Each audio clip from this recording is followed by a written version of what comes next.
अस्सलामुअलैकुम my dear lovely students बेटा आज बात करेंगे रिफ्रैक्शन थ्रू गिलास प्रिज्म। गिलास प्रिज्म जो होता है बेटा 3D शेप में होता है, ठीक है। क्राउन गिलास का बना हुआ होता है, डिस्पर्शन का फिनोमेना होता है वहां पे, ठीक है। और प्रिज्म के अंदर हम मिनिमम डेविएशन के लिए फार्मूला यहाँ पे वही डिराइव करेंगे। तो आज का सेशन रे ऑप्टिक्स के रिलेटेड है। तो इस टॉपिक को हम टाइटल के क्या लिखेंगे? Refraction refraction through prism.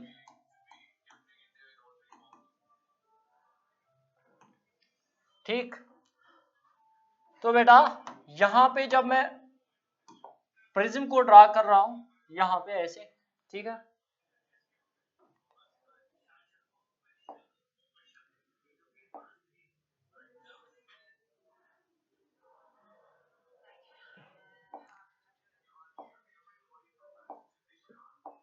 My dear students ये प्रिज्म है, ठीक है।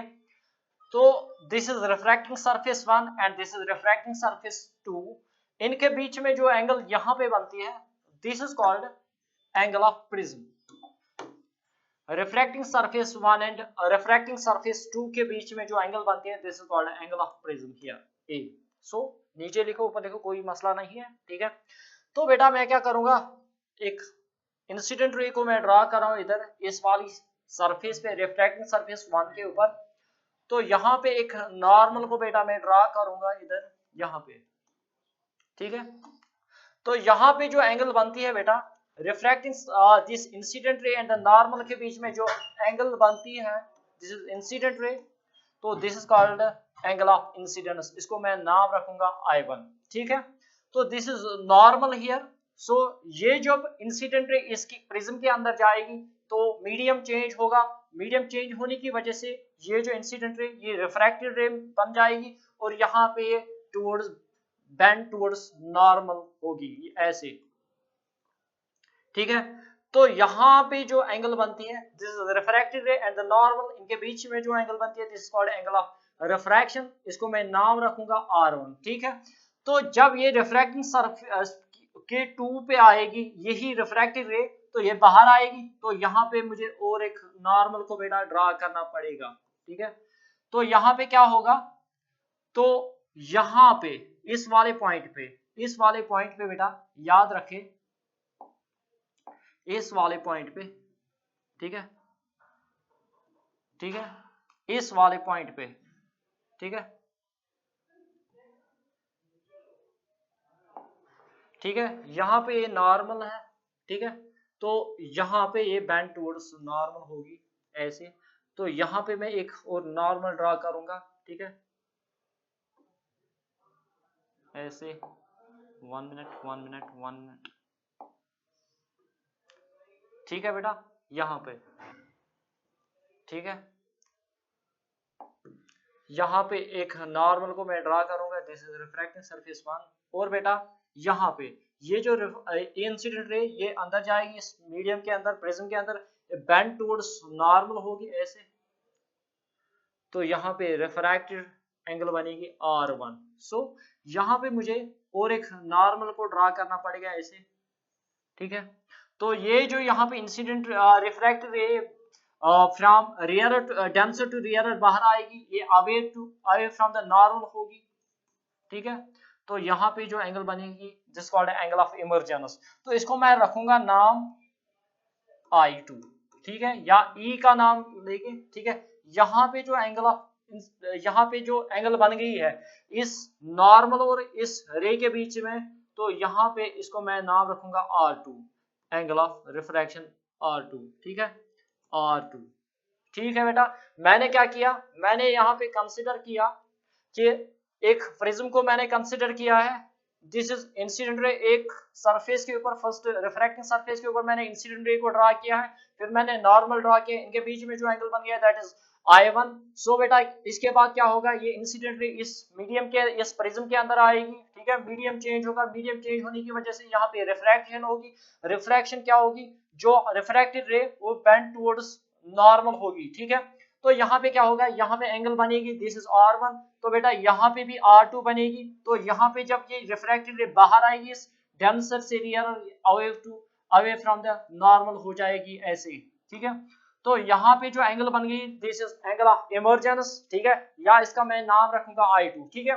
तो बेटा अगर मैं देखूंगा यहाँ पे इसको प्रिज्म को नाम रखूंगा मैं SHZ, ठीक है, TU, ठीक है। तो बेटा या इधर रखूंगा मैं इसको नाम Q, ठीक है। तो अगर यहाँ पे देखोगे, यहाँ पे ये वाली फिगर जो बन गई है TQU, ये ट्राइंगल बन गई है फ्रॉम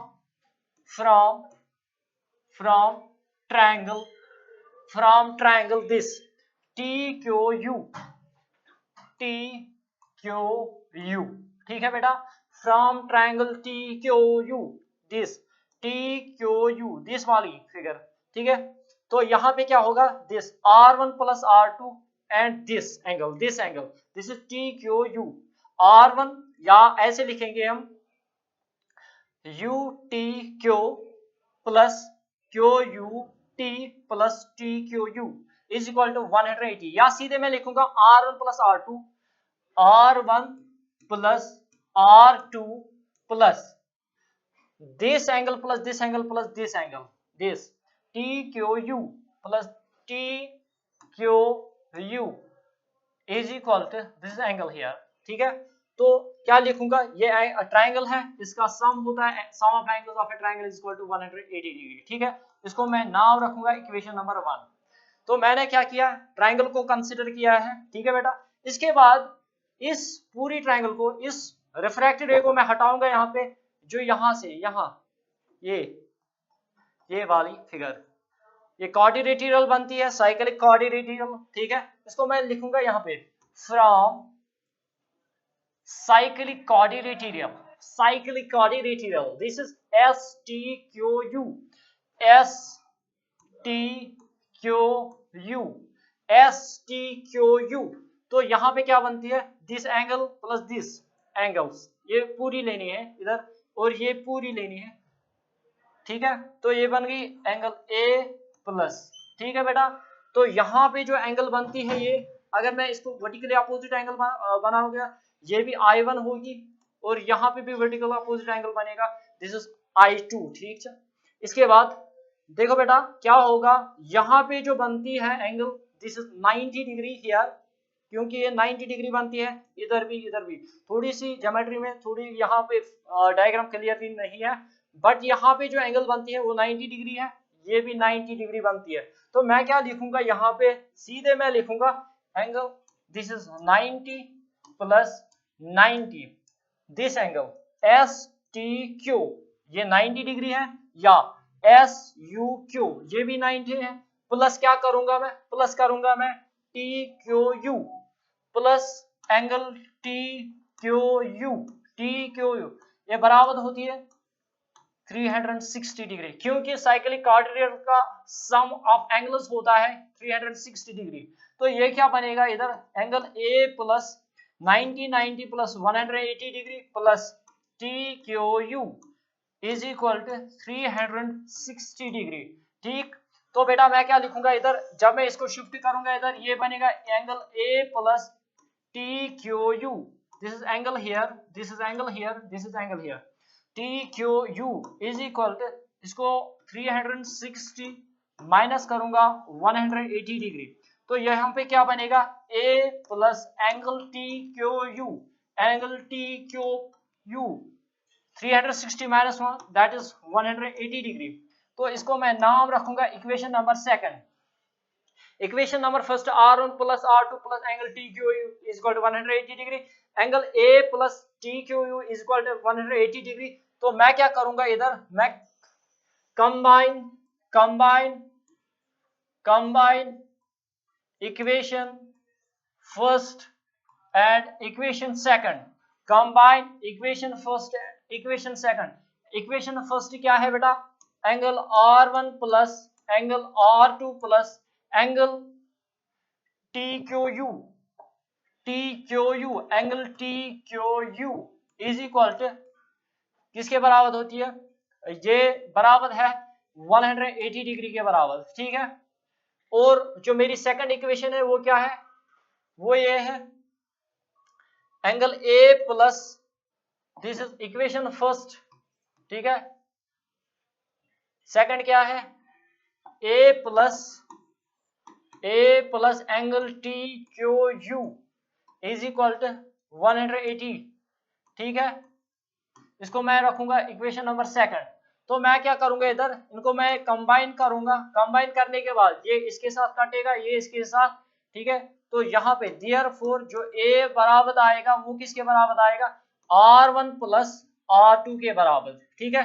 इसको याद रखे बेटा। यहाँ पे मैंने क्या किया, फिर से रिपीट करूंगा मैंने प्रिज्म को कंसीडर किया है, ठीक है। इंसिडेंट रे को मैंने रिफ्रैक्टिव सरफेस 1 के ऊपर ड्रा किया है, एंगल ऑफ इंसिडेंस बन गई इधर, यहाँ पे एंगल ऑफ रिफ्रैक्शन बन गई, तो यहाँ पे भी एंगल ऑफ रिफ्रैक्शन R2 बन गई, तो ये बाहर आएगी, यहाँ पे एंगल ऑफ इमर्जेंस बनेगी, उसको मैंने रखा R2 नाम। फिर मैंने कंस्ट्रक्शन के ऊपर यहाँ पे वर्क किया है from triangle TQU, this triangle TQU, यहाँ पे R1 plus R2 plus this angle is equal to 180 degree from cyclic quadrilateral, this full figure इसको हटा के यहाँ पे ये जो एंगल बनती है इधर, ये 90 डिग्री बनती है इधर, और इधर भी 90 बनती है, ये एंगल ए है, तो इनका सम आता है 360 के बराबर। फिर मैंने क्या किया, a plus 180 plus angle TQU is equal to 360 degree, a plus angle TQU is equal to 360, 180 को मैंने शिफ्ट किया इधर, इसका बचा a plus angle TQU is equal to 180 degree. तो फिर मैंने क्या किया, फिर मैंने कंपेयर किया, कंबाइन किया equation number first and second, ये इसके साथ कटेगा और ये इसके साथ, और एंगल ए जो आएगा बराबर वो R1 प्लस R2 के बराबर आएगा। इसके बाद बेटा बात करेंगे, हम करेंगे फाइंड अब total deviation, total deviation, total deviation, total deviation, total deviation हमें डेल्टा निकालना है, ठीक है।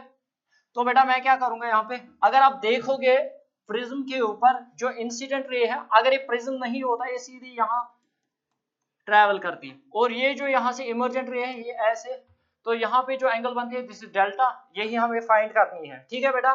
तो इसके बाद अगर आप यहाँ पे देखोगे, यहाँ पे अगर आप यहाँ पे देखोगे this angle is equal to this plus this, ठीक है, और ये एंगल इसके बराबर आएगा दिस प्लस दिस, क्योंकि अल्टर ये जो exterior angles sum of two interior angles is equal to sum of opposite exterior angle, यहाँ पे sum of two interior angles is always equal to sum of exterior angle, ठीक है।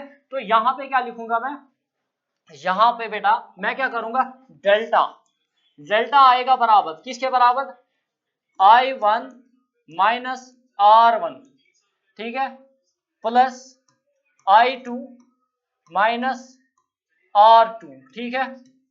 तो बेटा यहाँ पे ये जो यहाँ पे डेविएशन आ गई दिस इज हियर, ये आएगा बराबर I1 माइनस R1, ठीक है।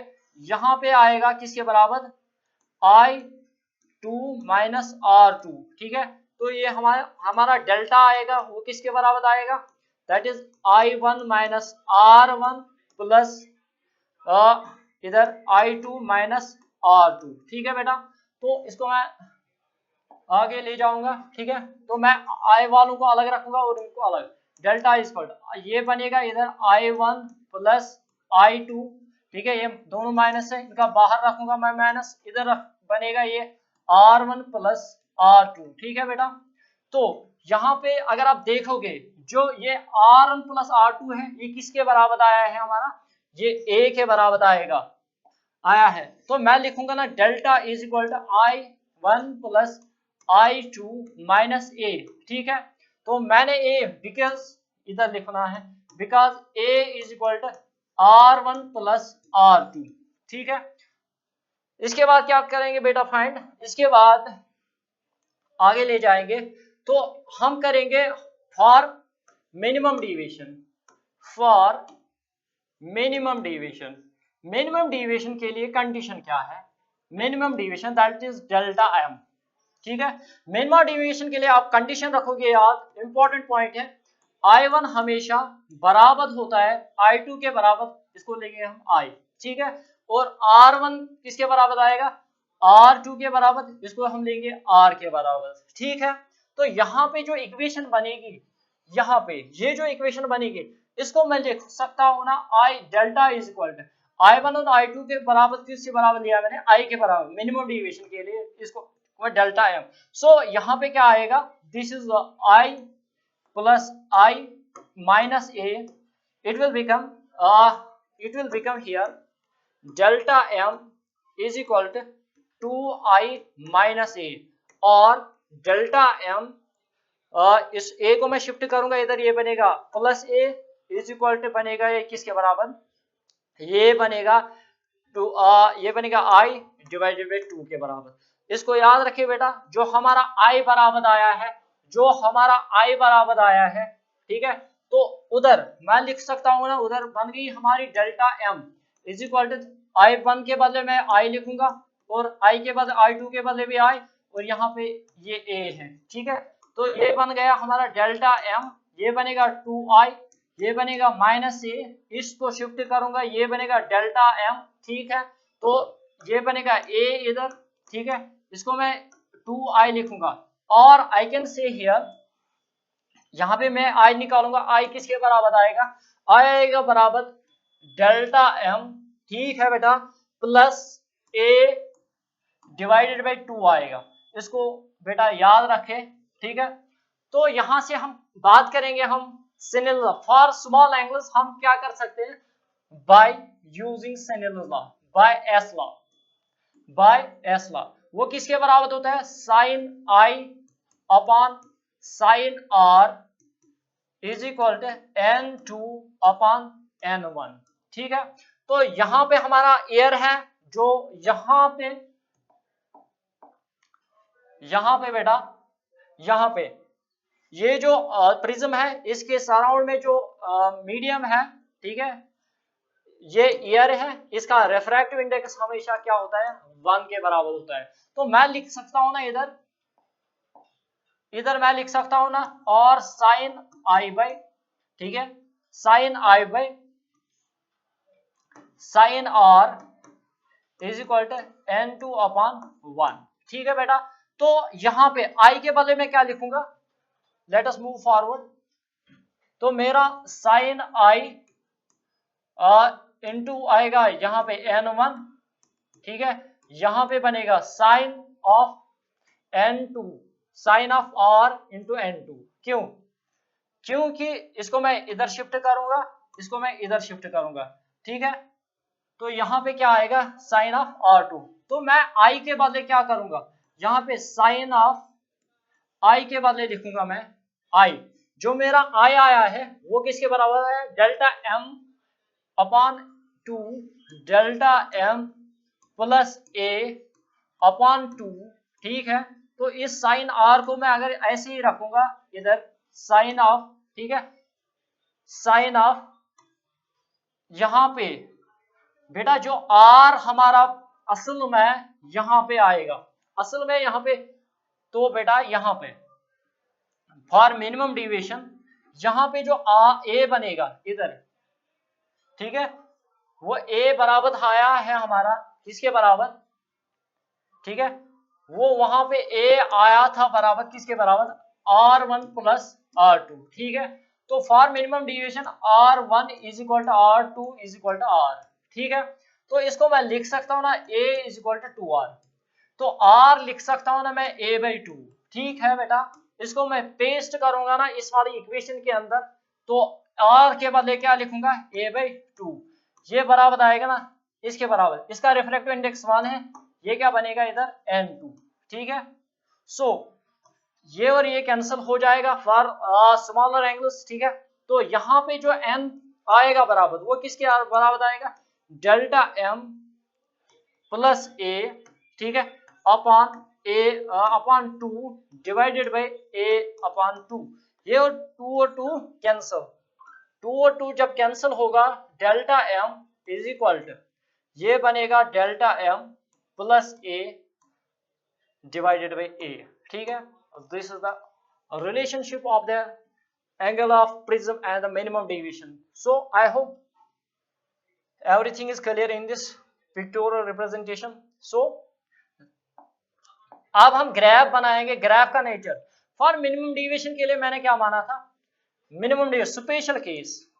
इंपॉर्टेंट पॉइंट याद रखिए बेटा, important point for minimum deviation delta M के लिए मैंने लिया था I1 is equal to I2 is equal to I, ठीक है।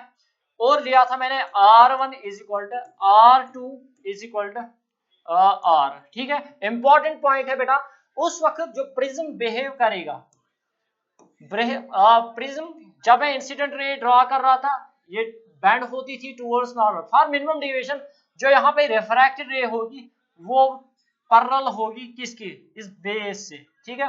जो refracted ray for minimum deviation, for minimum deviation, for minimum deviation this refracted ray becomes parallel to this base because बेटा याद रखिए this I1 is equal to I2, यहाँ पे बेटा I1 is equal to I2 ये I के बराबर आती है, और R1 is equal to R2 is equal to R के बराबर आती है।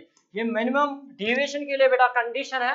यहाँ पे जो रिफ्रैक्टेड है वो पैरेलल टू बेस आती है, तो यहाँ पे जो ग्राफ बनेगा अप्रोक्सीमेटली जो यहाँ पे एंगल होती है मिनिमम डिविएशन के लिए वो अप्रोक्सीमेटली लेस देन 10 डिग्री होती है, ठीक है।